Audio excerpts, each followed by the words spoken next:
अस्सलाम वालेकुम फ्रेंड्स, कैसे आप सब लोग उम्मीद करते हैं खैरियत से होंगे। जितनी कहानी के साथ आई हूँ मैं, जिसका नाम है जादुई महल।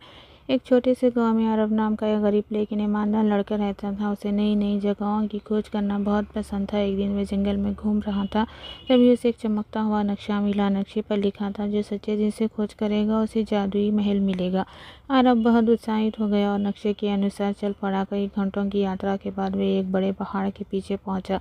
वहाँ सचमुच एक सुंदर और चमकदार महल खड़ा था। महल की दीवारें सोने की थी और उसके दरवाजे हीरे से बने थे। जैसे ही आरव अंदर गया, एक बूढ़े जादूगर ने कहा, स्वागत है बहादुर बालक, इस महल में एक खजाना छिपा है, लेकिन उसे पाने के लिए तुम्हें 3 परीक्षाएं पास करनी होगी। आरव ने हिम्मत दिखाई और पहली परीक्षा शुरू हुई।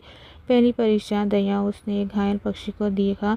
अगर वह उसकी मदद करता तो समय कम पड़ जाता, लेकिन आरव ने पक्षी की मदद की। तभी पक्षी की एक परी बन गया और बोला, तुमने दया की दिखाई, तुम पहली परीक्षा में सफल हुए।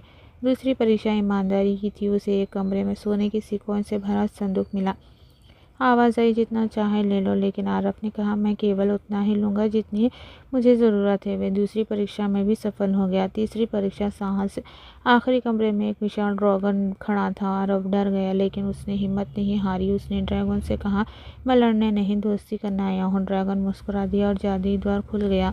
अंदर एक चमकता हुआ खजाना था। जादूगर ने कहा, ये सोना चांदी नहीं, बल्कि ज्ञान और खुशियों का खजाना है। जो इस पाता है वह अपने जीवन में हमेशा सफल रहता है। आरफ ने उस खजाने का उपयोग अपने गांव की मदद करने में किया। उसने स्कूल बनवाया, गरीबों की सहायता की और सभी को खुशहाल बना दिया। उस दिन के बाद वे जादुई महल का सच्चा राजा कहलाया। दया, ईमानदारी और साहस से हर मुश्किल जीती जा सकती है और सच्चा खजाना अच्छे कर्म में होते हैं।